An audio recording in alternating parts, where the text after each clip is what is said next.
ஆண்டவருடைய பரிசுத்த நாமத்திற்கு மகிமை உண்டாவதாக. கர்த்தர் மீண்டுமாய் நம்ம ஒரு ஞாயிற்றுக்கிழமை ஆராதனையிலே கூட்டி சேர்ந்ததுக்காக கர்த்தருக்கு நன்றி செலுத்துகிறேன். ஒரு சில காரியங்களை உங்களுக்கு அறிவிப்பாய் சொல்லிவிட்டு தொடர்ந்து நம்ம வேதியானத்துக்குள்ளாய் நம்ம கடந்து செல்லலாம். வருகிற செவ்வாய்க்கிழமை செப்டம்பர் மாதம் 1ஆம் தேதி, ஆகவே அன்றைக்கு அதிகாலை ஆராதனை இருக்கும் 5 மணிக்கு. அது துதி ஆராதனையாக இருக்கும். ஆகவே நீங்கள் யாரும் கலந்து கொள்ளும்படி ஒரு அன்பாய் ஞாபகப்படுத்துகிறோம். அதுவும் லைவ் டெலிகாஸ்டாக உங்களுக்கு ஒளிபரப்பு செய்யப்படும்.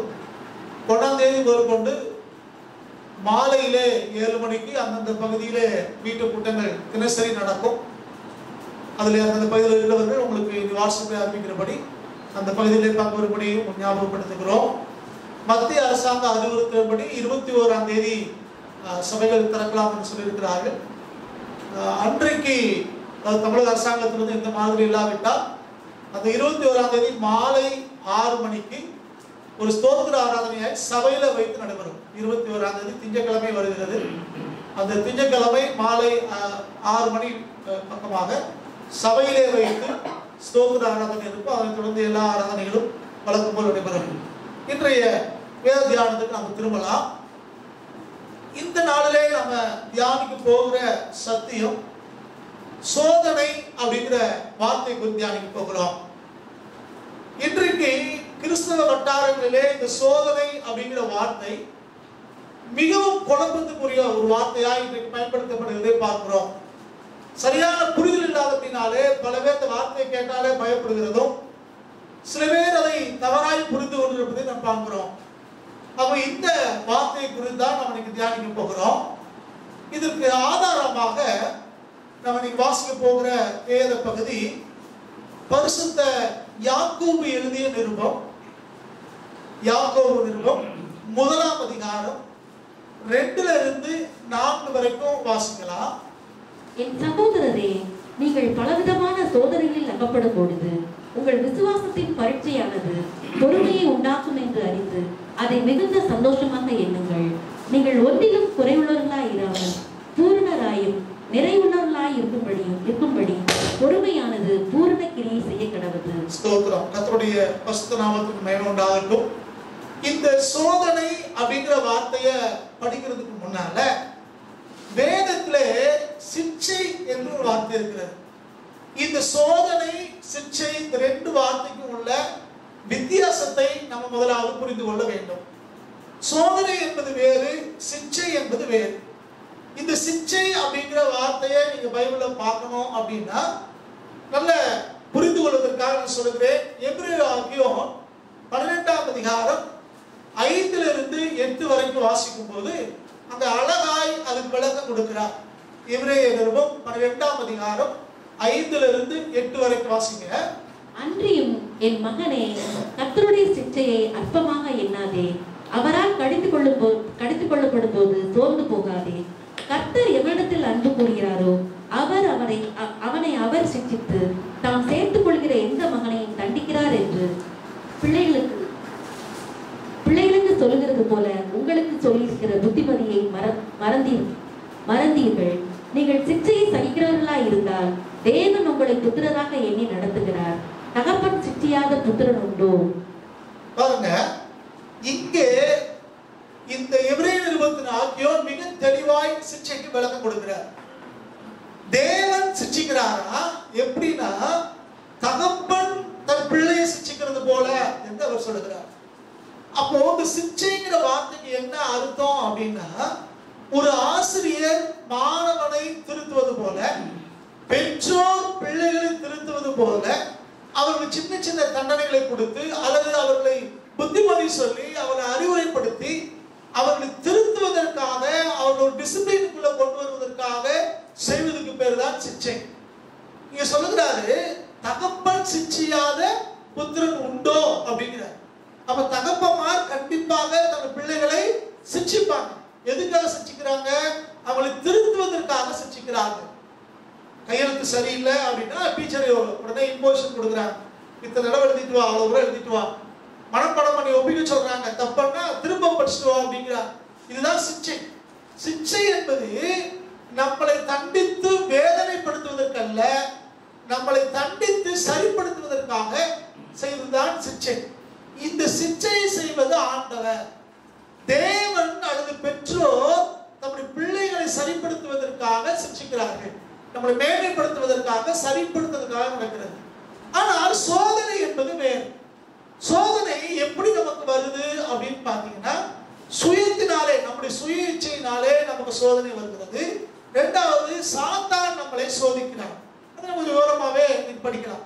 அப்ப சிக்ஷை என்பது வேறு, சோதனை என்பது வேறு. சிக்ஷை என்பது நம்மளை சரிப்படுத்துவதற்காக, நம்மளை உயர்த்துவதற்காக தேவன் நம்முடைய வாழ்க்கையில இடைப்படுகிற ஒரு அனுபவம் தான் சிக்ஷை என்பது. ஆனா சோதனை என்பது மாறான ஒன்று. இது சாத்தானிடத்தில் இருந்தோ அல்லது நம்முடைய சுய இச்சையினாலேயோ இந்த சோதனைக்கு நம்ம உட்படுகிறோம். இது கொஞ்சம் விவரமாய் நம்ம படிக்கலாம்.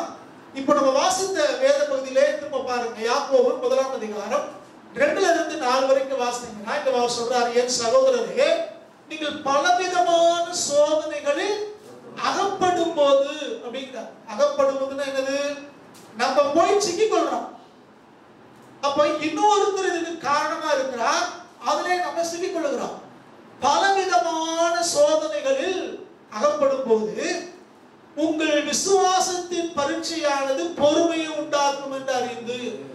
இப்படி சோதிக்கப்படுறோம், சோதனைக்கு உள்ளாகிறோம் அப்படின்னா நம்முடைய விசுவாசம் அங்கே பரீட்சைக்கு உள்ளாகிறது.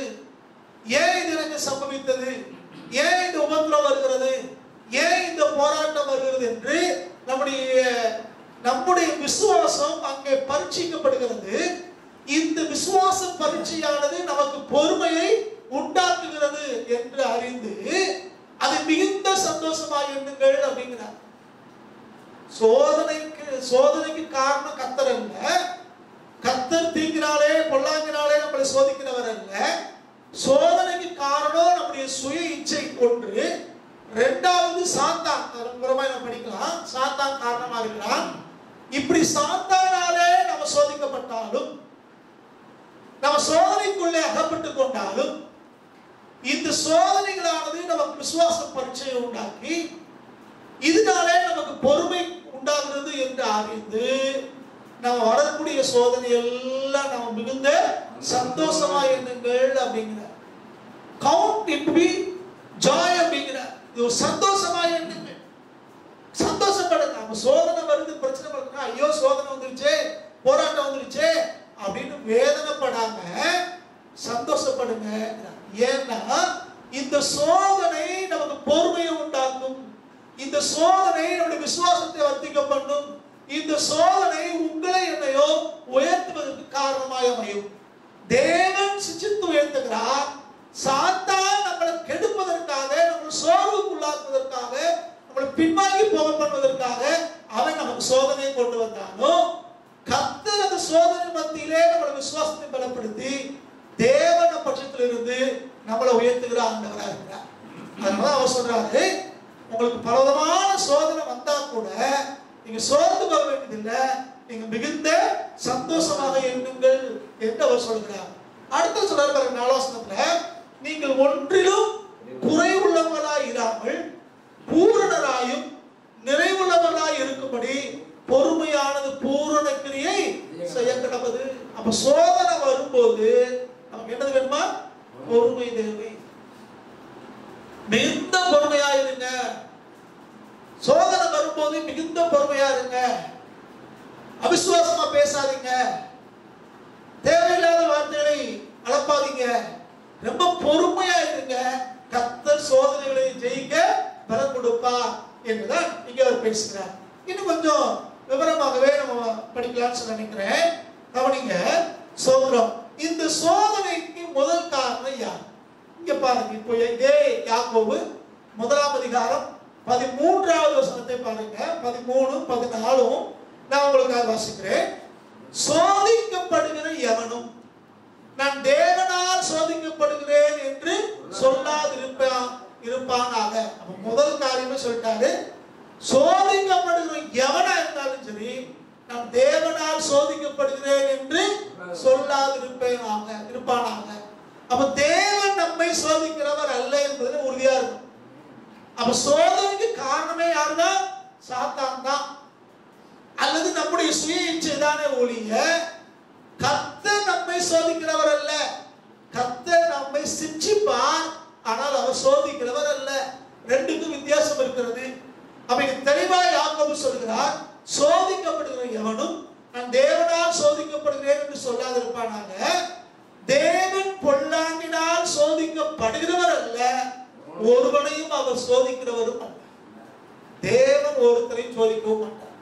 அவரையும் யாராலும் சோதிக்க முடியாது, அவரும் யாரையும் சோதிக்கிறது. சில பேர் சொல்லுவாங்க, நான் வந்து அன்னைக்கு யோபு சோதிச்ச மாதிரி கர்த்தர் என்ன சோதிக்கிறாரு. யாக்கோபு சொல்ற அப்படி சொல்லாத. கர்த்தர் யாரையும் பொல்லாங்கனாலே சோதிக்கவே மாட்டார். கர்த்தர் யாரையும் சோதனைக்கு உட்படுத்துவது அல்ல. ஆகவே சோதிக்கப்படுற எவனும் கர்த்தரால சோதிக்கப்படுறேன்னு சொல்லாதீங்க. சொல்றாரு பாருங்க, அவன் அவன் தன் தன் சுய இச்சையினாலே இழுக்கப்பட்டு சிக்குண்டு சோதிக்கப்படுகிறான். அப்ப சோதனை காரணம் யாரு? தன் தன் சுய இச்சையினாலே இழுக்கப்பட்டு சிக்குண்டு சோதிக்கப்படுகிறான். அப்ப சோதனைக்கு இந்த வசனத்தின்படி பார்த்தோம்னா சோதனைக்கு மூல காரணம் யாருதான்? நாம தான். நாம சுய இச்சையினாலே நாம இழுப்புண்டு. இது ஒரு விவரமாய் நீங்க பார்க்கலாமே. இது 1 தீமோத்தேயு 6ஆம் அதிகாரம் 9வது வசனத்தை பாருங்க. 1 தீமோத்தேயு 6ஆம் அதிகாரம் 9வது வசனம். ஐஸ்வர்யங்களாக விரும்புகிறவர்கள் சோதனையிலும் கண்ணியிலும் மனுஷரை கேட்டிலும் அழிவிலும் அமிழ்த்துகிற மதிகேடும் சேதமுமான பலவிதமான இச்சைகளிலும் விழுகிறார்கள். பாருங்க, இப்ப எப்படி சோதனையில விழுகிறாங்கிறது தெளிவா சொல்றாங்க. அதுக்கு ஒரு உதாரணம், அவன் வந்து நம்முடைய சுய இச்சையினாலே விழுகிறாங்க. அது எப்படி விழுகிறாங்க? ஒரு காரணம் சொல்றாரு, ஐஸ்வர்யவான்களாக விரும்புகிறவர்கள் அப்படிங்கிறார். ஐஸ்வர்யவான்களாக விரும்புகிறவர்கள், பணக்காரனாக விரும்புறவங்க அப்படிங்கிறார். பணக்காரன் ஆகுறது தப்பு இல்லை, பணம் வைத்திருப்பது தப்பு அல்ல. பணம் எல்லாவற்றிற்கும் உதவும், நமக்கு ஐஸ்வர்யம் தேவை. ஆனா ஐஸ்வர்யவான் ஆகணுங்கிறதுக்காக சில பேர் சில தந்திரமெல்லாம் பண்ணுவாங்க, சில சதியெல்லாம் பண்ணுவாங்க, சில மாம்சத்திலே சில திட்டமெல்லாம் தீட்டுவாங்க, கர்த்தருக்கு விரோதமான பல காரியங்களும் செய்யறாங்க. எதுக்காக? தாம் பணம் சம்பாதிக்கிறதுங்கிற ஒரே காரணத்துக்காக. சத்திய வேதம் என்ன சொல்கிறது? ஐஸ்வர்யவான்களாக விரும்புகிறவர்கள் அப்படி எப்படியாவது பணக்காரனாயிரும், எப்படியாவது பெரிய ஆளாயிரும் அப்படின்னு நினைக்கிறாங்களே, அப்படிப்பட்டவங்க சோதனையிலும் கண்ணியிலும் அப்படிங்கிற. அப்ப சோதனையில விழுறதுக்கு காரணம் யாருன்னா தந்தன் சுய இச்சையினால இழுப்புண்டு. ஐஸ்வர்யோட ஆயிரணும்னு பணக்காரன் ஆகணுங்கிறதுக்காக தவறான வழியிலே போறது.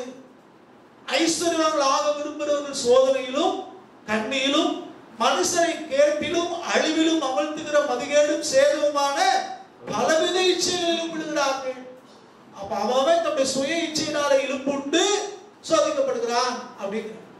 அப்போ இங்க ஐஸ்வர்யம் பத்தி, ஐஸ்வர்யன் ஆகணும்னு விரும்புவதை பத்தி பேசுறார். இந்த மாதிரி தான் மனிதர்கள் கர்த்தரை அறிந்திருந்தும் கூட, வேதவசனத்தை அறிந்திருந்தும் கூட, அநேகர் பேருக்காக, புகழுக்காக, பணத்துக்காக, எப்படியாவது முன்னேறணுங்கிறதுக்காக, எப்படியாவது பணம் சம்பாதிக்கணுங்கிறதுக்காக வேதவசனத்துக்கு விரோதமாய், உலக பிரகாரமாய் பேய் மார்க்கத்தை பின்பற்றி சில பேர் தவறான வழிக்கு போகிறார்கள். இதனாலே சோதனை உண்டாகிறது என்று வேதம் போதிக்கிறது. சரி, ரெண்டாவது நீ கவனிச்சீங்கன்னா இந்த சோதனை காரணம் என்ன? ரெண்டாவது யாரு காரணம்? பரிசுத்த மத்தேயு எழுதின நற்செய்தி நூல் 4ஆம் அதிகாரம் 3வது வசனத்தை பாருங்க. மத்தேயு 4ஆம் அதிகாரம் 3வது வசனம். அப்பொழுது சோதனைக்காரன் அவரிடத்தில் வந்து, நீ தேவனுடைய குமாரனே ஆனால் இந்த கல்லுகள் அப்பங்களாகும்படி சொல்லும் என்றான். அப்பொழுது சோதனைக்காரன் இயேசுவிடத்தில் வந்து, இப்ப சோதனைக்காரன் வேதமே சொல்லிருச்சு. சோதனைக்காரன் யாரு? சாத்தான். சாத்தான் சோதனைக்காரன். அவன் தான் சோதிக்கிறவன். அவன் வந்து இயேசு கிறிஸ்துவே சோதிக்க வந்தானா. இப்படி சோதிக்கும் போது அவன் எப்படி சோதிக்கிறான்னு பாருங்க. இயேசு கிறிஸ்துவானவர் 40 நாள் உபவாசம் இருந்திருக்கிறார், புசியாமலும் குடியாமலும் இருந்திருக்கிறார். அப்ப 40 நாள் புசியாமலும் குடியாமலும் இருந்தா அவங்களுக்கு பசி இருக்கும்னு தெரியும். அடுத்தானே கண்டிப்பா பசி இருக்கும். பிசாசு வந்து தந்திரமாய் சொல்றான், நீர் தேவனுடைய குமாரனையானால் இந்த கல்லுகள் அப்பமாகும்படி செய்யும். அப்ப இவங்களுக்கு ஆசை என்னவா இருக்கும்?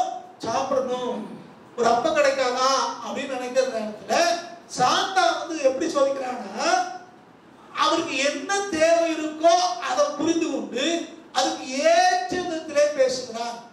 அதுக்கு ஏற்ற விதத்துல பேசி, நீ வந்து நான் சொல்றதை கேட்டீங்கன்னா உன் தேவை சந்திக்கப்படும், நீ நினைச்ச காரியம் நடக்கும் என்று அவன் போதிக்கிறான். இப்படித்தான் சாத்தா நமக்குள்ள வந்து நம்மளை சோதிக்கிறான். ஊரடங்கு நாட்கள் இருக்கிறோம், நமக்கு வேலைகள் இல்லாமல் இருக்கிறது, வருமானம் இல்லாமல் இருக்கிறது, பலவிதமான தடைகள் நமக்கு இருக்கிறது. இது அவனுக்கு தெரியும். நம்ம என்ன குறைச்சல் இருக்கிறதோ, என்ன தேவையோடு இருக்கிறோமோ அதை பயன்படுத்தி அவன் நம்மை திசைத்திருப்ப நினைக்கிறான். அப்ப நாம நம்முடைய தேவை அறிந்து அல்லது நம்முடைய கஷ்டத்தை அறிந்து ஒரு நல்ல ஐடியாவா இருக்குது என்று அவனுடைய சத்தத்துக்கு செவி கொடுப்பமையானால் நாம வீழ்ந்து போய்விடுகிறோம், அவனுக்கு அடிமையாகி விடுகிறோம். சோதனை நமக்கு வர ஆரம்பிக்கிறது. அவன் இந்த சோதனைக்காரன் நம்மளை பகைத்து நம்மளை சோதிக்க வரல, நம்முடைய தேவையை புரிந்து நமக்கு உதவி செய்வது போல வந்து நம்மை சோதிக்கிறார். நம்ம தேவையை புரிந்து நம்ம சோதிக்கிறார். பசியா இருக்கிறவங்களுக்கு ஆகாரம் தேவை, இப்ப ஆகாரத்துக்கு வரி சொல்ற மாதிரி வந்து நம்மளை கெடுக்கிறார். இப்படிதான் இன்னைக்கு பிசாசும் அவருடைய கூட்டமும் தந்திரமாய் நயவஞ்சகமாய் நமக்கு ஆசை வார்த்தைகள் கூறி நம்ம தேவை சந்திக்கப்படுற மாதிரி பேசி நம்மளை கர்த்தரை விட்டோம் விசுவாசத்தை விட்டோம் வழிவிலக பண்ணி நம்மளை கெடுக்க நினைக்கிறார். அப்போ சோதனைக்கு மூல காரணம் நம்முடைய இச்சை, இரண்டாவது சோதனைக்காரனாகிய சாத்தான். இந்த சாத்தான் நம்முடைய பலவீனத்தை, நம்முடைய தேவையை, நம்ம கஷ்டத்தை, நம்ம சூழ்நிலையை புரிந்து கொண்டு அதற்கு ஏற்ற விதத்திலே பேசி நம்மளை திசை திருப்ப நினைக்கிறார். அப்ப இன்னைக்கு கர்த்தருடைய கரங்களை நம்ம விட்டு கொடுப்போம். ஆண்டவர்கிட்ட சொல்லுவோம், ஆண்டவரே இப்படிப்பட்ட காரியங்களை புரிந்து கொள்வதற்கு எனக்கு அறிவை தாரும். ஆவிகளை பகுத்தறியணும். யாரு எதுக்கு நமக்கு ஆலோசனை சொல்றாங்க, யாரு எதுக்காக நம்மகிட்ட பேசுறாங்க என்பது முதலாவது நமக்கு தெரியணும். பல நேரங்களிலே அந்த உணர்வு நமக்கு இல்லாதனாலே, அந்த தெளிவு இல்லாதனாலே பேசுறது கர்த்தரா சாத்தானான்னு புரியறது இல்லை. சாத்தானுடைய வார்த்தையை தேவ வாக்குமாறு நினைக்கிறோம், தேவனுடைய வார்த்தையை எதிர்க்கிறோம், அது முரட்டாட்டம் பண்ணுகிறோம், அல்லது தள்ளி விடுகிறோம். அவன் ரொம்ப கவனமா பார்க்கணும், பேசுறது யாரு. ரெண்டு பேருமே நம்மளை உயர்த்துற மாற்றம் தெரியுது. கர்த்தருடைய பலவீனத்திலே நமக்கு உதவி செய்ய விரும்புகிறார், நம்முடைய சோதனை காலங்களே உதவி செய்ய விரும்புகிறார். தேவன் நம்மளை உயர்த்தி நம்மளை வாழ்விக்க விரும்புகிறார். பிசாசு அதே மாதிரி தந்திரமாக பேசுறான். வேதத்துல பாத்தீங்கன்னா நீங்க பல காரியங்களை நீங்க ஆராய்ந்து பார்க்கும் போது அப்சலோமெல்லாம் உங்களுக்கு தெரியும். ஏன் ரொம்ப தெளிவா நமக்கு தெரியும். யாரெல்லாம் ராஜாவிடத்திலே அரண்மனைக்கு வராங்களோ அவங்க வழியில தடுத்து நிறுத்திட்டு அங்க போகாதீங்க, அங்க போனா உங்களை விசாரிக்க யார் இருக்கா, உங்களை கேட்கறதுக்கு யார் இருக்கா, இங்க இருக்க, நான் உங்களுக்கு ஆதரவு செய்றேன், நான் உங்களுக்கு உதவி செய்றேன் என்று திசை திருப்புவோம். இதே மாதிரி தான் நீங்க சாத்தா என்ன செய்யறான், பல பேர்கிட்ட பேசுறான். கத்துட்டு போய் என்ன கண்ணு, ஆலயத்துக்கு போய் என்ன கண்ணு, அங்க போய் என்ன கண்ணு, இங்க போய் என்ன கண்ணு, எதையாவது ஒன்றை சொல்லி நம்மை திசை திருப்பி நம்மளை கெடுக்க நினைக்கிறான். இங்க இயேசுவிடத்திலே அப்படிதான் வந்து சொன்னான். பசியா இருக்கிறவன்னு சொல்றான், நீ தேவனுடைய குமாரனானால் ஒரு கேள்வியும் போடுறான், அவிசுவாசத்தை உண்டாக்குறதுக்காக. இப்படிதான் சாதான் சோதிக்கிறான். ஆனா தேவனோ இதை நன்கு அறிந்து அவன் தெளிவா பதில் சொல்றான். மனுஷன் அப்பத்தினாலே மாத்திரமல்ல, தேவனுடைய வாயிலிருந்து புறப்படுகிற ஒவ்வொரு வார்த்தையினாலும் கிடைப்பாங்க.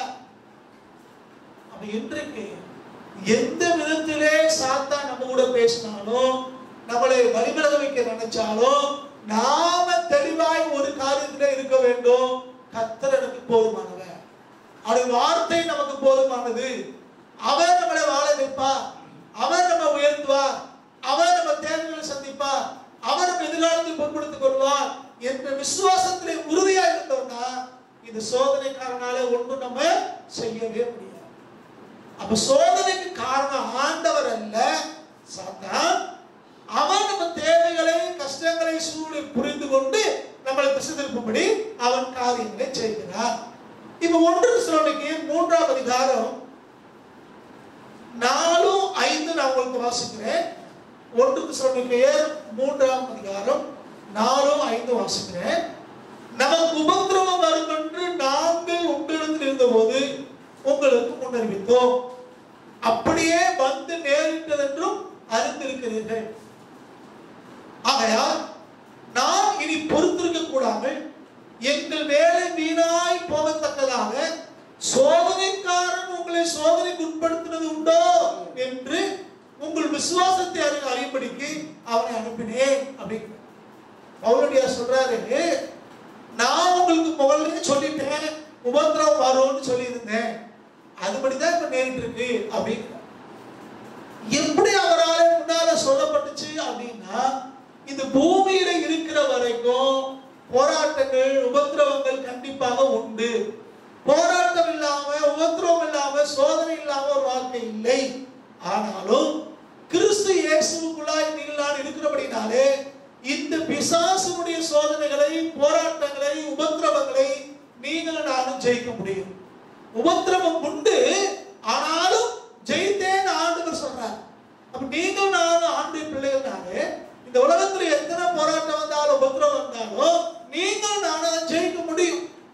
அப்ப இந்த பூமியில இருக்கிற வரைக்கும், இயேசு கிறிஸ்து வருகிற வரைக்கும் இந்த பூமியில உபத்திரவம் இருக்கத்தான் செய்யும், போராட்டம் இருக்கத்தான் செய்யும்.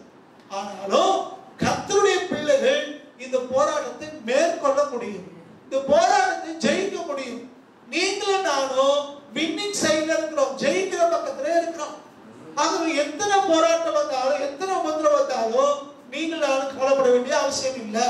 நீங்க அவர் என்ன சொல்றாரு அப்படின்னா, எங்கள் வேலை வீணாய் போகத்தக்கதாக சோதனைக்காரன் உங்களை சோதனைக்கு உட்படுத்துறது உண்டோ என்று அப்படிங்கிறார்.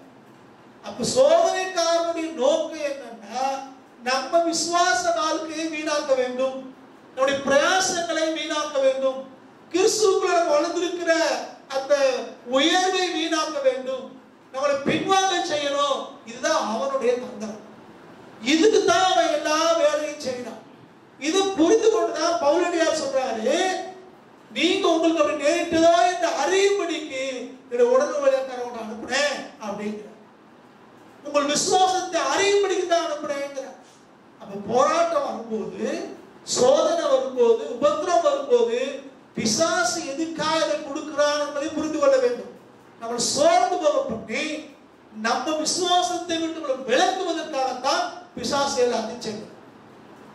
அவனுக்கு தெரியுது இவனுக்கு இந்த தேவை இருக்கு, இதுல இப்படி செஞ்சா இவங்க விசுவாசத்தை விட்டு விலகுவார்கள் என்று அறிந்து அவன் விசுவாசத்தை கெடுக்கும்படிக்கு சகல காரியங்கள் செய்யணும். அவன் நீங்களும் நானும் ஒன்றை புரிந்து கொள்ள வேண்டும், தேவனுடைய பிள்ளைகள் ஒன்றை தெளிவாய் புரிந்து கொள்ள வேண்டும். நம்ம ஆண்டவர் சோதனைக்கு உட்படுத்துகிறவர் அல்ல. பிசாசு நம்மளை சோதனைக்கு உட்படுத்தி நம்மளை விசுவாசத்தை கெடுக்க நினைக்கிறதுனாலே, நம்மளை திசை திருப்ப நினைக்கிறதுனாலே நம்ம விசுவாசத்திலே உறுதியா இருக்க கற்றுக்கொள்ள வேண்டும். அதான் வேதம் சொல்கிறது, நீங்க சோர்ந்து போவீர்களானால் உங்களுடைய பலன் குறுகினது. பிசாசின் நோக்கம் என்ன? நம்முடைய பலத்தை எடுக்கணும். அப்ப நேரடியாக நம்மளை மோத முடியாம நம்மளை சோர்வுக்கு உட்படுத்துகிறார். சோர்வுக்கு உட்படுத்தி அதனால பலகீனப்படுத்த நினைக்கிறார். ஆனா வேதம் சொல்கிறது, கர்த்தருக்குள் மகிழ்ச்சியா இருப்பதே உங்களுடைய பலன். அப்ப ஆண்டவருக்குள்ள மகிழ்ச்சியா இருந்தா எத்தனை உபத்திரம் வந்தாலும், எத்தனை சோதனை வந்தாலும் ஆண்டவருக்குள்ள நீங்களும் நானும் மகிழ்ச்சியா இருக்கும் போது எதையும் ஜெயிக்க முடியும். எந்த போராட்டத்தையும் நீங்கள் நானும் ஜெயிக்க முடியும். அதனால சொல்ற உங்க விசுவாசம் உறுதியா இருக்கணும், அது தெரிஞ்சிருக்காங்க நான் அனுப்புறேன். அப்ப சாத்தான் வருகிறதுனுடைய பிரதான நோக்கம் என்ன? சோதனைக்கான எதுக்கு வருகிறான் அப்படின்னா, யோவான் 10ஆம் அதிகாரம் 10வது வசனத்துல அவர் மிக தெளிவாய் சொல்கிறார், திருடன் திருடவும் கொல்லவும் அழிக்கும் வருகிறானே என்று வேற ஒன்று. சோதனைக்காரன் அவருடைய நோக்கம் என்ன? திருடவும் கொல்லவும் அழிக்கும் வருகிறானே என்று. ஆனா எப்படி ஏசுனாரு 40 நாள் சாப்பிடாம இருக்காரு. இவன் பவியமா வந்து கேட்கிறான், பசியா இருக்கிறவர் பார்த்து கேட்கிறான், நீங்க தேவனுடைய குமாரனை ஆனால் இந்த கல்ல அப்பமா பார்த்து சாப்பிடலாம்ல அப்படின்னு. அப்ப நீங்கள் நானும் என்ன நம்புவோம், சரி நல்ல ஐடியா கொடுத்துட்டானே, நம்ம அதிகாரத்தை பயன்படுத்தி நம்ம வல்லமையை பயன்படுத்தி அற்புதம் செஞ்சு நம்ம பசியாகிக்கலாமே, இது கூட தெரியாம இருந்துட்டோமே அப்படின்னு நமக்கு தோணும். அப்ப அவன் சொல்லித்தர முறை நமக்கு ரொம்ப ஆப்டான மாதிரி தெரியும், ரொம்ப சரியான மாதிரி தெரியும். ஆனா ஆண்டவர் எச்சரிக்கிறார், அவன் உனக்கு பசியாத்த வரலப்பா, அவன் திருடன் திருடவும் கொல்லவும் அழிக்கும் வருடானே என்று. அவன் எந்த ரூபத்துல வந்தாலும் சரி, சாத்தான் நமக்கு நன்மை வேண்ட வரல, அவன் நமக்கு எடுக்கத்தான். கிராமத்துல ஒரு நாள் ஒரு சகோதரி வந்தாங்க. அவங்க வர்றாங்கன்னு தெரிஞ்ச உடனே சுத்தி நல்லா சொல்றாங்க, ரொம்ப கவனம் கவனம் கவனம், இன்னார் வர்றாங்க, கவனம், காலுக்கு இருந்து பத்திரமா வச்சுக்கோங்க, சுத்தி பொருளா கவனமா பாத்துக்கோங்க அப்படிங்கிற. அதே மாதிரி வந்தாமே பேசி இருந்துட்டு போறாங்க. உடனே சொல்றாங்க, பொருட்கள்லாம் செக் பண்ணுங்க, எங்க போனான்னு பாருங்க, ஏதாவது தொட்டாலும் எடுத்தாலும் பாருங்க, எல்லா போதும் இருக்கான்னு பாருங்க. ஏன்னா அந்த ஆள் வந்த உடனே பயம்தான் வருது, அவங்க திருடத்தான் வருவாங்க, எதுக்கு வர மாட்டாங்க. நம்மளே சில ஆள் சொல்றாங்க, 4 வார்த்தை பேசுறாங்கன்னா விசுவாசம் போயிடும், அவ்வளவுதான். வந்து பேசின எது எடுத்தாலும் நெகட்டிவா பேசுவாங்க, எது எடுத்தாலும் சோர்ந்து போற மாதிரி பேசுவாங்க, எதுக்கு எடுத்தாலும் ஏற்றுக்க முடியாம பேசுவாங்கன்னா சில பேர் பேச ஆரம்பிச்சாலும் உறுதியா தெரியும் எதுதான் பேசுவாங்க, இவங்க எதிரியா தான் பேசுவாங்க. அது ஒரு விசேஷமான ஆவி, அது ஒரு தந்திரம், அது ஒரு பிசாசுடைய ஒரு கிரியை, அது எது எல்லாமே எதிரடையா பேசுறது. அது நம்ம சொல்ற பார்த்தா புத்திமதி மாதிரி தெரியும், கன்ஸ்ட்ரக்டிவா இருக்க மாதிரி தெரியும், ஆனா பின்னால பார்த்தா முடிவுல எல்லாத்தையும் அழிச்சிட்டு போயிடும். இப்படிதான் சாத்தான், இதெல்லாம் சாத்தானுடைய கிரியை. அப்ப சாத்தான் வர்றான்னா நல்லது செய்ய ஒருபோதும் வரமாட்டான். அவன் திருடவும் திருடவும் கொள்ளவும் அழிக்க வர்றானே என்று. கர்த்தர் ஒருத்தர் தான் ஜீவனை கொடுக்கிறவர், அவர் ஒருவர் தான் பரிபூரணப்படுத்துகிறவர். சாத்தான் அப்படி இல்லை, அவன் நம்மை கெடுக்கிறான். அப்ப எந்த ரூபத்துல வந்தாலும் சரி அவன் கெடுக்கத்தான். அதனாலதான் யாக்கோபு சொல்லுகிறார் 4ஆம் அதிகாரம் 7ஆம் வசனத்துல, ஆகையால் தேவனுக்கு கீழ்ப்படிந்திருங்கள், பிசாசுக்கு எதிர்த்து நில்லுங்கள், அப்பொழுது அவன் உங்களை விட்டு ஓடி போவான் அப்படின்னு.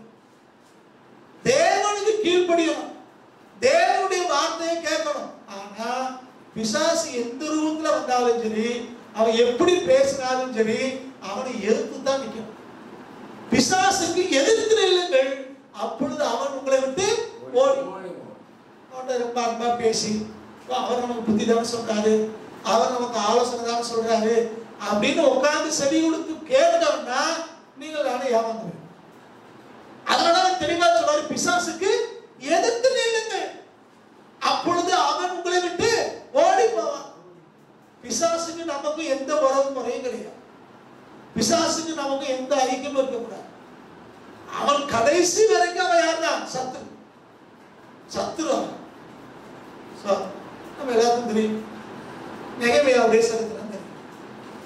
நெகேமியா இடிக்கப்பட்ட அலங்கங்களை எடுத்து கட்ட ஆரம்பிக்கும் போது சன்பல்லாத்தும் தொபியாவும் அவனுடைய கூட்டமும் பல விதமாய் அந்த வேலையை தடுப்பதற்கு தந்திரம் செய்கிறார். கிண்டல் பண்ணாங்க, கேலி பண்ணாங்க, சண்டைக்கு வந்தாங்க, மொட்டை பெட்டிஷன் போட்டாங்க, பயன்படுத்தினாங்க, என்னென்னமோ செஞ்சு பார்த்தாங்க. இவர் எதுக்கு அசரல, இவர் வாடு தன் வேலையை செய்து கொண்டே இருக்கிறார். கடைசி அவன் சொல்லி இருக்கிறான், வாங்க நம்ம கிராமத்தில் வயல்வெளியில போய் உட்கார்ந்து பேசி சமாதானமா போயிடுவோம் அப்படிங்கிற. கடைசி முயற்சி என்னது? சாத்தான், சமாதானமா போயிடுவோம். அப்பா நெகேமியா சொல்றார், நான் பெரிய வேலையை செய்கிறேன், என் வேலை மனக்கண்டு போவானே, நான் வர முடியாது அப்படின்ட்டு. இதான் சாத்தானுடைய தந்திரம். எல்லா ஆயுதங்களையும் பயன்படுத்துவான், ஒன்னும் முடியலையா, வாங்க சமாதானமா போயிடுவோம். இது பிசாசுடைய. சமாதானம் தேவனால உண்டானது, சமாதானம் கண்டிப்பா நமக்குள்ள இருக்கணும். ஆனால் யாரோட சமாதானம், எதுக்காக சமாதானம், இதுதான் முக்கியம். சாத்தானோட நமக்கு சமாதானமே கிடையாது. அவன் என்னைக்கு நமக்கு எதிரியாக இருந்தா நம்மளை கெடுக்கணுங்கிறதா நோக்கம். அவன் தந்திரமாய் உள்ள வந்து நம்மளை வீழ்த்த வேண்டும் என்பதுதான் அவனுடைய திட்டமா இருக்கு. அப்ப நீங்களும் நானும் தெளிவா புரிந்து கொள்ளணும், பிசாசுக்கு எதிர்த்து நிற்க வேண்டும், சோதனைக்காரனுக்கு எதிர்த்து நிற்க வேண்டும்.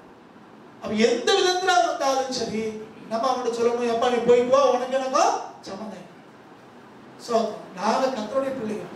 கர்த்தர் எங்களுக்கு சொல்றார், வேதம் எங்களுக்கு சொல்லுது, என்னுடைய விசுவாசம் ஒருபோதும் வீணா போக போறது இல்லை, என் நம்பிக்கை ஒருபோதும் வீணா போக போறது இல்லை. கர்த்தர் அதனதன் காலத்தில் எல்லாவற்றையும் நேர்த்தியாய் செய்வார். அவரை ஜெபத்தை கேட்பார், அவரை நடத்துவார் என்று சொல்லி தேவனிடத்திலே நம்பிக்கை வைத்து அவருடைய வார்த்தைக்கு கீழ்ப்படிந்து பிசாசை எதிர்த்து நிற்க வேண்டும். அவனுக்கு எதிர்த்து நில்லுங்கள், பிசாசுக்கு எதிர்த்து நில்லுங்கள், அப்பொழுது அவன் உங்களை விட்டு கொஞ்சம் ஒழுங்கா அப்படின்னு ஓடியா வேணாங்க. அவன் எந்த அளவுக்கு நமக்கு எடுக்குமோ அந்த அளவுக்கு அவன் ஓடி போவான். சோத்திரம். அடுத்து நீங்க பாருங்க, இப்படி சோதனை வருதே, இப்படி அவன் சோதிக்கிறானே, அப்ப இந்த கர்த்தருடைய பாட்டு என்ன, கர்த்தர் என்ன செய்கிறார் அப்படின்னு பார்த்தோம்னா 1 கொரிந்தியர் 10ஆம் அதிகாரம் 11 சொல்றாரு பாருங்க, மனுஷருக்கு நேரிடுகிற சோதனை அல்லாமல் வேற சோதனை உங்களுக்கு நேரவில்லை. அப்போ இந்த சாத்தான் நம்மளை மட்டும் சோதிக்கல, எல்லாரும் தான் சோதிக்கிறான். உலகத்தில் இருக்கிற எல்லாரும் இந்த வேலையை காட்டுகிறான். அதனாலதான் இங்க பவுலடியார் கொரிந்தியருக்கு சொல்லும்போது சொல்றாரு, மனுஷனுக்கு நேரிடுகிற சோதனை அல்லாமல் வேற சோதனை உங்களுக்கு நேரிடல. எல்லாருக்கும் வருதா, உங்களுக்கு வந்திருக்கு. நம்ம சொல்றோம், ஐயோ இந்த ஊடகம் வந்துருச்சே, அப்படி ஆயிடுச்சே, இப்படி ஆயிடுச்சே, கொரோனா வந்துருச்சேங்கிறோம். ஆனா சத்திய வசனம் சொல்லுகிறது, உனக்கு மட்டும் இல்லையா, உலகம் முழுக்க தான் ஊடகம் வந்திருக்கிறது, உலகம் முழுக்க தான் கொரோனா வந்திருக்கிறது. நமக்கு மட்டும் இந்த பாதிப்பு இல்லை, நமக்கு மட்டும் இந்த இழப்பு இல்லை, எல்லாருக்கும் வந்திருக்கிறது. மனுஷனுக்கு நேரிடுகிற சோதனை அல்லாமல் வேற சோதனை உங்களுக்கு நேரவில்லை. தேவன் உண்மை உள்ளவராயிருக்கிறார். உங்கள் திராணிக்கு மேலாக நீங்கள் சோதிக்கப்படுவதற்கு அவர் இடம் கொடாமல் சோதனையை தாங்கத்தக்கதாக சோதனையோடு கூட அதற்கு தப்பிக்கொள்ள முடியாத போக்கையும் உண்டாக்குவா. அப்படின்னு சாத்தான் தான் சோதிக்கிறான், சாத்தான் தான் நம்மளை கெடுக்க நினைக்கிறான். ஆனாலும் அந்த சோதனையை தப்பித்துக் கொள்வதற்கும் நம்ம திராணிக்கு மேலாக சோதிக்க விடாத முடிக்கும் தேவன் நமக்கு உதவி செய்கிற ஆண்டவராக இருக்கிறார். அப்போ சாத்தான் சோதிச்சாலும் கர்த்தர் விட்டு சும்மா பார்த்திருக்கிற தேவன் அல்ல. நாம சுயத்திலே இழுப்புண்டு, சுயேட்சையில இழுப்புண்டு, பாவத்தில் சிக்குண்டு சோதிக்கப்பட்டாலும் தேவன் பார்த்துட்டு சும்மா இருக்கல, நம்மளை தூக்கி விடவே விரும்புகிறார், நம்மளை உயர்த்தவே விரும்புகிறார், நம்மளை வாழ்விக்கவே விரும்புகிறார், நம்மளை தப்புவிக்கவே அவர் விரும்புகிறார். சோதனைக்கு தப்பிக்கொள்வதற்கான வழிகளை அவர் நமக்கு உண்டாக்குறார், போக்கை நமக்கு உண்டாக்குறார்.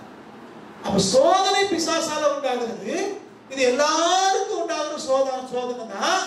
ஆனாலும் கர்த்தர் தம்முடைய பிள்ளைகளை, தம்மிடத்தில் விசுவாசம் உள்ளவர்களை காப்பாற்றுவதற்கு, தப்புவிப்பதற்கு ஒரு போக்கை அவர் உண்டாக்குறார். இப்படி திராணிக்கு மேல சோதிப்பதற்கு ஒருபோதும் அனுமதிக்கிறவர் அல்ல.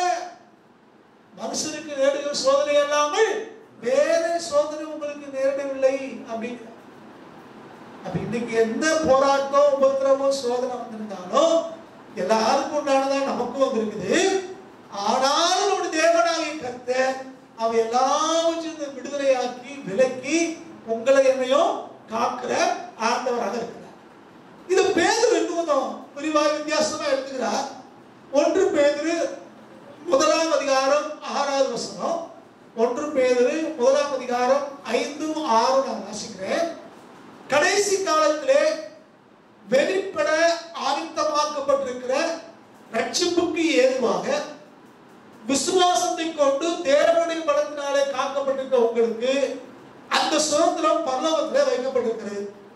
இதிலே நீங்கள் மிகவும் சந்தோஷப்படுகிறீர்கள். ஆண்டவருடைய பிள்ளைகள், கர்த்தராலே காக்கப்பட்டிருக்கிறவங்க, கடைசி காலத்திலே நமக்கு ஒரு ரட்சிப்பு உண்டாக போகுது அப்படின்னு தேவனுடைய பலத்த கிரியினாலே காக்கப்பட்டிருக்கிற நமக்கு பரலோகத்துல சோதனை வைக்கப்பட்டிருக்கான். அந்த பரலோக சோதனத்துக்காக நீங்கள் நான் சந்தோஷமா இருக்கிறோம். இன்னைக்கு சந்தோஷப்படுகிறோம். காரணம், ஜீவபுஸ்தகத்திலே பேர் எழுதப்பட்டிருக்கிறது, கர்த்தர் நமக்கு ஒரு ரிவார்டை வைத்திருக்கிறார் அப்படின்னு சந்தோஷப்படுகிறோம். நல்லது. என்றாலும் துன்பப்பட வேண்டியது அவசியமானதால் இப்பொழுது கொஞ்ச காலம் பலவிதமான சோதனைகளாலே துக்கப்படுகிறீர்கள் அப்படின்னா, துன்பப்பட வேண்டியது அவசியமானதால் அப்படின்னா, அப்ப துன்பப்பட வேண்டியது அவசியம்னா எதனால அவசியம்? இந்த பூமியில இருக்கிறோம், இந்த பூமியிலே சாத்தான் இருக்கிறான். இந்த பூமியிலே நம்ம இருக்கிறதுனாலே உபத்திரவங்களும் போராட்டங்களும் மனுஷனுக்கு உண்டாகிறது போல நமக்கும் உண்டாகிறது. இதனாலே துன்பம் வருகிறது. நமக்கு மட்டும் வரல, உலகத்தார் எல்லாரும் தான் நமக்கும் வருகிறது. இந்த துன்பத்தை இருந்து தேவன் நம்ம விடுவிக்கிறவரா இருக்கிறார், நம்மளை தூக்கி நிறுத்துறவரா இருக்கிறார். அப்படி விடுவிக்கப்படும் போது, இந்த துன்பத்திலிருந்து துக்கத்திலிருந்து விடுதலையாகும் போது, நம்மை போல பாடுபடுகிற மற்றவர்களுக்கு, நம்மை போல துக்கப்படுகிற மற்றவர்களுக்கு ஆறுதல் செய்யும்படிக்கு கர்த்தர் உங்களை என்னையும் நீங்க பலப்படுத்துகிறார். சாத்தான் நம்மளை சோதிக்கிறார், சாத்தான் துன்பப்படுத்துகிறார், சாத்தான் துக்கப்படுத்துகிறார், சாத்தான் வேதனைப்படுத்துகிறார். ஆனாலும் இந்த சோதனைக்கு நீங்களான கிறிஸ்துவியர் விசுவாசத்தால் தப்பிக்கும் போது மற்றவர்களுக்கு ஆறுதல் செய்யும்படி கர்த்தர் உங்களை பலப்படுத்துகிறார். அதனாலதான் வேதத்தை வாசிக்கிறோம், நாங்கள் உபத்திரப்பட்டது நல்லது, இதனால பிரமாணங்களை கற்றுக்கொண்டேன். இந்த உபத்திரவத்தினாலே உபத்திரப்படுகிற மற்றவர்களுக்கு ஆறுதல் செய்யும்படிக்கு இப்படிப்பட்ட உபத்திரத்தினுடைய கடந்து வந்தேன். அப்ப நீங்களும் நானும் ஒன்றை புரிந்து கொள்ள வேண்டும், கர்த்தர் நம்மளை கைவிடுகிற ஆண்டவர் அல்ல. சாத்தான் சோதித்தாலோ கர்த்தர் நம்மை தப்பி வைக்கிறவர். இந்த பூமியில் இருக்கிற நாளெல்லாம் போராட்டங்கள் இருக்கத்தான் செய்யும். ஆனாலும் இந்த போராட்டத்தின் மத்தியிலே கர்த்தர் உங்களை என்னை விடுவிக்கிறவர் என்பதை மறந்துவிடக்கூடாது. இங்க பேர் ரொம்ப அழகா சொல்றாரு, கொஞ்ச காலம் பலவிதமான சோதனையினாலே துக்கப்படுறீங்க. காலமெல்லாம் துக்கப்படுவீங்கன்னு சொல்லல, காலமெல்லாம் சோதனைக்குள்ள இருப்பீங்கன்னு சொல்லல, இது கொஞ்ச காலம். பல முறை உங்களுக்கு சொல்லியிருக்கேன், உங்களுக்கு ஞாபகம் இருக்கும். விண்வெளியிலே ராக்கெட்டுகளை அனுப்புகிறார். செயற்கைக்கோள்களை கொண்டு மேலே நிறுத்துவதற்காக ராக்கெட்டு மேல செவிக்கோளை வச்சு அனுப்புறான். அதுல பலவிதமான சாம்பர்ஸ் இருக்குது, அதுல பல சாம்பர்ஸ் இருக்கு. கீழே இருந்து கிளம்பும் போது ஒரு எரிபொருளை வைத்திருக்கிறார். அது எரிந்து கீழ்பக்கமாய் புகையை அனுப்பி மேல் பக்கமாய் முந்தி தள்ளுகிறது. எதுக்காக இந்த மேல் நோக்கி அதை அனுப்புவதற்காக கீழ்பக்கமா உந்தி தள்ளுறாங்க அப்படின்னா, புவி ஈர்ப்பு விசை என்று ஒன்று இருக்கிறது. மேலே எரியப்படுகிற எந்த ஒரு பொருளையும் இந்த பூமி இந்த ஈர்ப்பு விசை அலைக்கீழே இழுத்துக்கொள்ளும். இதனால இந்த புவி ஈர்ப்பு விசைக்கு எதிராய் இந்த செயற்கைக்கோளை அனுப்புவதற்காக இந்த ராக்கெட்ல அந்த உந்து விசையை வைத்து இதை மேலே அனுப்புகிறார். இந்த ராக்கெட் என்ன செய்யும்னா, குறிப்பிட்ட தூரம் போற வரைக்கும் ஒவ்வொரு சேம்பரா காட்டி விட்டுட்டே போயிட்டே இருக்கும். மேல புவியீர்ப்பு விசைக்கு மேல போனதுக்கு பிறகு அங்க ஒரு எரிபொருளும் தேவையில்லை, அது தானாகவே சுற்ற ஆரம்பிக்கும். அப்ப புவியீர்ப்பு விசை இருக்கிற வரைக்கும் தான் அது மேல தூக்கிட்டு போறதுக்கு உந்து விசை தேவை. அது புவியீர்ப்பு விசைக்கு மேல போயாச்சுன்னா அது தானாகவே அங்க இயங்க ஆரம்பிக்கும், அது கீழே வரப்போறது இல்லை. இதே மாதிரி தான் விசுவாச வாழ்க்கையிலையும், விசுவாசத்துல குறிப்பிட்ட அளவு வளர்ற வரைக்கும் பிசாசு நம்மளை கீழே பிடிச்சு இருக்கிறான், நம்மளை தள்ள நினைக்கிறான், நம்மளை சோர்ந்து நினைக்கிறான். இப்போ தேவன் நம்முடைய ஆவியானவராலே, விசுவாசத்தினாலே, பலத்தினாலே, வேத வசனத்தினாலே நம்மளை காத்து மேல உயர்த்த விரும்புகிறார்.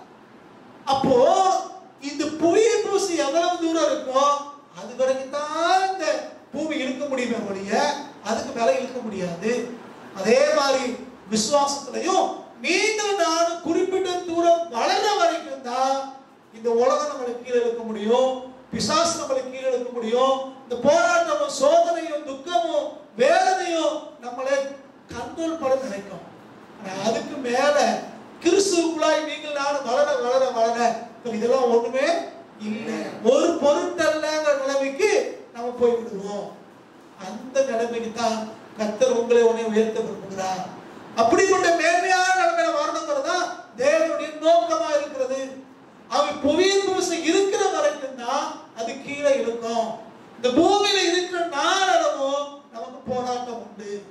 ஆனா மேன்மையான அந்த கடைசி ரட்சிப்பை அடைகிற வரைக்கும், கர்த்தருடைய வருகை வரைக்கும் நீங்களும் நானும் இந்த உலகத்துல விசுவாசத்தை காத்துக்கொள்ள வேண்டியதாக இருக்கிறோம். இதே பெயரில் நம்ம 2வது நிருபத்துல 2ஆம் அதிகாரம் 9வது வசனத்தை இப்படி சொல்கிறார், கர்த்தர் தேவ பக்தி உள்ளவர்களை சோதனை என்று ரட்சிக்கவும் அக்கிரமக்காரனை ஆக்கினைக்குள்ளானவராக நியாய தீர்ப்பு நாளுக்கு வைக்கவும் அறிந்திருக்கிறார். 2 பேதுரு 2:9. கர்த்தர் தேவ பக்தி உள்ளவர்களை சோதனையின்றி ரட்சிக்கவும்.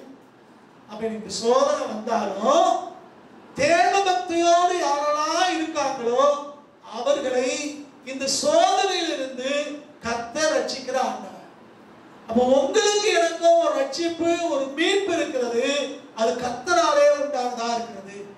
இந்த சோதனைக்காரன் நம்மளை சோதிக்கும் போது இந்த சோதனையிலிருந்து ரட்சிப்பதற்கு தேவன் நமக்காக இருக்கிறார்.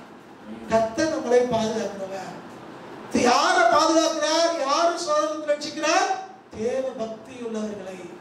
ஆனா அக்கிரமக்காரரை ஆக்கினைக்குள்ளானவர்களாக நியாய தீர்ப்பு நாளுக்கு வைக்கவும் அறிந்திருக்கிறார்.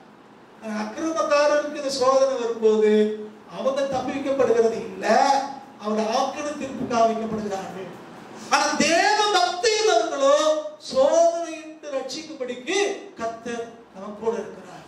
அப்ப உங்களுக்கு எனக்கு ஒண்ணு தெளிவா தெரியணும், நம்முடைய தேவனாய கர்த்தர் சோதனைக்குள்ள நம்மளை விட்டு வேடிக்கை பார்க்கிறவர் அல்ல. சில பேர் சொல்லுவாங்க, எனக்கு அப்படி நடந்துச்சு, இப்படி நடந்துச்சு, அப்படி சோதிச்சாரு, இப்படி சோதிச்சாரு அப்படின்னு தப்பா புரிஞ்சுக்கிறது. நம்ம ஊருக்குள்ள திருவிளையாடல்னு ஒரு கதை இருக்கு. அந்த திருவிளையாடலே கடவுள் வந்து பல விதமா சோதிக்கிறான்னு கதை சொல்லுவாங்க. அந்த கதையில கேட்டு இந்த பைபிள் நம்புறவங்களும் என்ன நினைக்காங்கன்னா, இயேசுனாரு திருவிளையாடல் செய்யற மாதிரி, என் வாழ்க்கையில அப்படி செஞ்சாரு, இப்படி செஞ்சாரு, சோதிச்சாரு. கர்த்தர் ஒருவனையும் பொல்லாங்கினாலே சோதிக்கிறவர் அல்ல. அவர் திருவிளையாடல் செய்ய மாட்டார். இயேசு கிறிஸ்து, இயேசு கிறிஸ்து உங்களை என்னையும் வாழ வைக்கிறவர், உங்களை என்னையும் உயர்த்துகிறவர், உங்களை என்னையும் மேன்மைப்படுத்துகிற தெய்வம். சாத்தான் தான் சோதனைக்கு உட்படுத்துகிறார். அதுல இருந்து கூட கர்த்தர் நம்மை ரட்சிக்கிறவராக நம்ம ஆண்டவர் இருக்கிறார். இத இந்த சோதனை குறித்து சொல்லும் போது வெளிப்படுத்தும் விசேஷம் 3ஆம் அதிகாரம் 10வது வசனத்திலே வாசிக்கிறோம். என் பொறுமையை குறித்து சொன்ன வசனத்தை, என் பொறுமையை குறித்து சொல்லிய வசனத்தை நீ காத்து கொண்டபடினால், பொறுமையை குறித்து சொல்ல வசனத்தை நீ காத்து கொண்டபடினால் பூமியில் குடியிருக்கிறவர்களை சோதிக்கும்படியாக பூச்சக்கரத்தின் மேலெங்கும் வரப்போகிற சோதனை காலத்துக்கு தப்பும்படி நான் உன்னை காப்பேன் அப்படிங்கிற. அப்ப யாரெல்லாம் கர்த்தருடைய பொறுமையை குறித்து சொல்லப்பட்ட வசனத்தை காத்து கொண்டிருக்காங்களோ அவர்களை தேவன் காத்துக் கொள்வார். எப்ப தேவன் காத்துக் கொள்வார்? பூமியில குடியிருக்கிறவர்களை சோதிக்கும்படியாக பூச்சக்கரத்து மேலெங்கு வரப்போற சோதனை காலத்துக்கு தப்பும்படிங்கிற. நீங்க அர்த்தம் வந்திருக்கு. பூமியில குடியிருக்கிற எல்லாருக்கும், இந்த பூச்சக்கரத்து மேல இருக்கிற எல்லாருக்கும் நீங்க சோதனை வந்திருக்கு. கொரோனாங்கிற பேர்ல வந்திருக்கு, ஊரடங்கிற பேர்ல வந்திருக்கு. இதுல இருந்து தேவன் உங்களை என்னையும் காப்பாரா. யாரை காப்பார்? அவருடைய பொறுமையை குறித்து சொல்லப்பட்ட வசனங்களை யாரு காத்துக் கொள்றாங்களோ அவர்களை காப்பார். முதல்ல வாசனம், இந்த சோதனை என்ன செய்தா? பொறுமையை உண்டாக்குகிறது. இந்த சோதனை விசுவாச பரீட்சைக்குள்ள போய் விசுவாச பரீட்சை நமக்கு பொறுமையை உண்டாக்குதுன்னு. அப்ப இந்த பொறுமையோடு கூட சோதனை காலத்திலே பொறுமையோடு கூட யார் இருக்கிறார்களோ, கர்த்தருடைய வசனத்தை யார் காத்துக் கொள்கிறார்களோ அவர்களை தேவன் காப்பார். சோதனை ஒரு இடம் எவ்வளவு காலம் இருந்தாலும் கர்த்தர் கூட இருந்து காக்கிறார், கர்த்தர் விடுவிக்கிறார். அப்ப நீங்களும் நானும் தெளிவாய் புரிந்து கொள்ள வேண்டும், நம்முடைய தேவன் சோதனைக்கு நம்மளை காக்கிறார். இவர் போதும், உலகமெல்லாம் சோதனை வந்தாலும் நம்மை காக்கிறார். பூச்சக்கரமெல்லாம் சோதனை வந்தாலும் இவர் உங்களையும் காக்கிறார். சோதனையை சகிக்கிற மனுஷன் பாக்கியவான். பைபிள் சொல்லுங்க, சோதனையை சகிக்கிற மனுஷன், அதாவது பொறுமையா இருக்கிற மனுஷன் அவன் பாக்கியவான். யார் பாக்கியவான்? சோதனையை சகிக்கிற மனுஷன் பாக்கியவான். சோதனை கொண்டு வர்றாரு சாத்தான், கர்த்தர் கொண்டு வரல. சாத்தான் சோதனையை கொண்டு வந்தா கூட நம்ம பொறுமையோடு கூட அந்த சோதனையை ஜெயிச்சுட்டோம் அப்படின்னா கர்த்தர் உங்களை என்னையும் உயர்த்துகிறார். சோதனை அவர் நம்ம காத்து நம்ம நடத்துகிறார். சோதனை கடைசியாய் ஒரு வேத வாக்கியத்தை ஞாபகப்படுத்த நிறைவு செய்ய விரும்புகிறேன். ரோமர் 8ஆம் அதிகாரம் 28வது வசனம், அன்றியும் அவருடைய தீர்மானத்தின்படி அழைக்கப்பட்டவர்களாய் தேவனிடத்தில் அன்பு கூறுகிறவர்களுக்கு சகலம் நன்மைக்கு எதுவாக நடக்கிறது என்று அறிந்திருக்கிறோம். கர்த்தரிடத்திலே அன்பு கூறுகிறவர்களுக்கு சகலம் நன்மைக்கு எதுவாக நடக்குது. சகலம். அப்ப சாத்தான் நமக்கு எதிராக சோதனை கொண்டு வந்தா கூட, தேவன் நம்மை சிக்ஷித்தா கூட எல்லாமே நன்மைக்கு தான் நடக்கும். அவன் நமக்கு தீமை செய்யறான், அவன் நமக்கு கேடுகள் செய்யறான், அவன் நம்மளை சோர்ந்து வைக்கணும்னு நினைக்கிறான். ஆனா சத்திய வேதம் என்ன சொல்லுதுன்னா, அந்த தீமையவோ அந்த சோதனையவோ அந்த கெடுதலையோ அந்த தீமையும் கூட கர்த்தர் நன்மைக்கு எதுவாக மாற்றுகிறார். அப்ப உங்க வாழ்க்கையில எங்க வாழ்க்கையில கர்த்தரை நம்புகிற, கர்த்தரை விசுவாசிக்கிற நம்முடைய வாழ்க்கையில என்ன நடந்தாலும் சரி, கிறிஸ்துக்குள்ள நீங்கள் நான் இருக்கிற வரைக்கும் என்ன நடந்தாலும் சரி, அது எல்லாம் நன்மைக்கு எதுவாய்த்தான் மாறும். கர்த்தர் நம்மை நன்மைக்கு எதுவாய்த்தான் மாற்றுவோம். அவை கர்த்தருடைய கரங்கள்ல நம்மளை விட்டு கொடுப்போம். ஆண்டவர்கிட்ட சொல்லுவோம், நீர் எங்களை சிக்ஷிக்கிறது நல்லது. தகப்பன் சிக்ஷையாத புத்திரன் அல்ல. நாங்கள் தவறு செய்யும் போது எங்களை சுட்டி காட்டும், எங்களை திருத்தும், எங்களை சரிப்படுத்துங்க. நல்ல ஆவியானவர் சபையான வழியிலே எங்களை நடத்துங்க ஆண்டவர். ஆனா அதே சாத்தான் எங்களை சோதிக்கிறான்னா அவனை எதிர்த்து நிற்க எங்களுக்கு பலன்தான். அவன் எங்களை விட்டு ஓடி போகணும். எந்த நேரத்திலையும் எந்த விதத்திலையும் பிசாசுக்கு இடம் கொடுத்துடவே கூடாது. இந்த சோதனையை தப்பித்துக் கொள்வதற்கு எங்கள் வழிகளை சொல்லித்தாங்க. நாங்க ஜெயிக்கிறவர்களாக முற்றுமுடி எழுந்து நிற்கணும், அதுக்கு பலன்தாங்க என்று சொல்லி கர்த்தருடைய கரங்களே விட்டு கொடுப்போம். மீண்டும் ஞாபகப்படுத்துகிறேன், தேவன் பொல்லாங்கினாலே நம்ம ஒருபோதும் சோதிக்கிறவர் அல்ல. சோதனைக்கு காரணம் அவனவன் தன் சுயேட்சினாலே இருப்புண்டு சோதிக்கப்படுகிறான், அல்லது சோதனைக்காரனாகிய சாத்தான் நம்மளை சோதிக்கிறான். அவர் சாத்தான் செய்யறதுக்கு போய் கர்த்தரை சொல்லக்கூடாது. கர்த்தர் ஒருபோதும் தீமை செய்யாத ஆண்டவர், ஒருபோதும் பொல்லாங்கனால நம்ம சோதிக்கிறவரும் அல்ல. தேவன் நம்ம சிக்ஷிப்பார், நம்ம புத்தி சொல்வார், நமக்கு ஆலோசனை சொல்வார். எதுக்குன்னா நீங்கள் நானும் வாழ்ந்திருக்க. ஆனா சாத்தான் வர்றது எதுக்குன்னா உங்களை என்னையும் கெடுப்பதற்கு. அவை கர்த்தருக்கு கீழ்ப்படிவோம், பிசாசுக்கு எதிர்த்து நிற்போம், அப்பொழுது அவன் நம்ம விட்டு ஓடி போவான். ஜெபம் பண்ணுவோம். எல்லாரும் தேவ சமூகத்தை நோக்கி பார்க்கலாம். அன்பிலே ஆண்டவரே, நாங்கள் ஸ்தோத்திரிக்கிறோம், துதிக்கிறோம். நீர் எங்களை சிக்ஷிக்கிறவர், எங்களை திருத்துகிறவர், எங்களை சரிப்படுத்துகிறவர், எங்கள் சமையான பாதையை நடத்துகிற ஆண்டவர், அதற்காக உங்களுக்கு ஸ்தோத்திரம். நீர் எங்களுக்கு நல்ல தகப்பனாய், தாயாய், ஆசிரியராய், வழிகாட்டியாய், போதகராய், எல்லாவற்றுக்கும் எல்லாமாய் இருந்து நடத்துறதுக்காக உங்களுக்கு ஸ்தோத்திரம். நீர் எங்களை சிக்ஷித்து சரிப்படுத்தி நடத்துவதற்கு எங்களை ஒப்புக் கொடுக்கிறோம். அதே ஆண்டவரே, நாங்கள் பிசாசுக்கு எதிர்த்து எங்களுக்கு பலம் தருவீராக. சோதனைக்காரன் எங்களிடத்துல வரும்போது எங்களிடத்துல ஒன்றுமில்லை என்று கண்டு அவன் வெட்கப்பட்டு போகத்தக்கதாய் கர்த்தர் எங்களை பலப்படுத்தும்படி நாங்கள் ஜெபிக்கிறோம். ஆண்டவரே, சகலமான சோதனைகள் வரும்போதும் நாங்கள் பலம் கொண்டு இருக்கும்படி உங்களுக்கு பலம் தருவீராக. எங்கள் விசுவாச சோதனையிலே நாங்கள் ஜெயம் கொள்ள உதவி செய்யும். நாங்கள் பொறுமையாய் நாங்கள் சகித்திருக்க எங்களுக்கு பலம் தாரும். சாத்தானுக்கு எதிர்த்து நிற்க எங்களை பலப்படுத்துவீராக. சர்வாயுத வர்க்கத்தை தரித்துக் கொண்டு அவனை எதிர்த்து நிற்க எங்களை பலப்படுத்தும்படி ஒப்புக் கொடுக்கிறோம். தொடர்ந்து நடத்துங்க ஆண்டவரே. இந்த நாளிலையும் சோதனைக்குள்ளா இருக்கிற எங்களுடைய விசுவாச மக்களுக்காக ஜெபிக்கிறோம். ஆண்டவரே, பூமியெல்லாம் இருக்கிற சோதனை காலங்களிலே நாங்கள் தப்பிக்கொள்ளும்படி கர்த்தரை காத்துக் கொள்வீராக. ஆண்டவரே, ஒரு பிரசன்னம் கூட இருந்து நடத்தட்டும். ஆண்டவரே, ஒரு வார்த்தையை கேட்கிற ஒவ்வொரு பிள்ளைகள் வாழ்க்கையிலையும் நீர் இடைப்படுத்த ஆண்டவரே. நீங்க கிரியை செய்யுங்க ஆண்டவரே. நீங்க தேவைகள் சொன்னீங்கப்பா, நீங்க நடத்திடணும். எல்லா நம்பிக்கையும் எங்கள் எல்லா விசுவாசமும் நீங்க ஆண்டவரே. உங்களுடைய முகத்தை நோக்கி பார்க்கிறோம், உங்களுடைய கரங்களை அர்ப்பணிக்கிறோம். தொடர்ந்து நடத்துங்க. எல்லா நடத்தையும் மகிமையின் துதிகளையும் நாங்கள் உமக்கென்று எடுக்கிறோம். எங்கள் அருமை ரட்சகர் இயேசு கிறிஸ்து நாமத்தில் வேண்டிக் கொள்கிறோம் பிதாவே. நம்முடைய பிதாவாகிய தேவனுடைய அன்பும் ரட்சகராகிய இயேசு கிறிஸ்துவின் கிருபையும் பரிசுத்த ஆவியானவருடைய சமாதானம் சந்தோஷமும் அவரோடும் கர்த்தருடைய வருகை வரைக்கும் தங்கியிருப்பதாக. ஆமென், ஆமென். என் ஆத்துமாவே கர்த்தரை ஸ்தோத்திரி, என் முழுமே பரிசுத்த நாமத்தை ஸ்தோத்திரி. என் ஆத்துமாவே கர்த்தரை ஸ்தோத்திரி, கர்த்தர் செய்த சகலவற்றையும் பாராட்டுங்கள். ஆமென், ஆமென். யாருக்கு வாழ்த்துக்கள். மீண்டும் ஞாபகப்படுத்துகிறேன், வருகிற செவ்வாய்க்கிழமை காலை 5 மணிக்கு லைவ்ல இதே மாதிரி 1ஆம் தேதி ஆராதனை இருக்கும். யாவரும் பங்கு பெற உங்களை அழைக்கிறோம். கர்த்தர் தாமே ஆசீர்வதிப்பாராக. ஆமென்.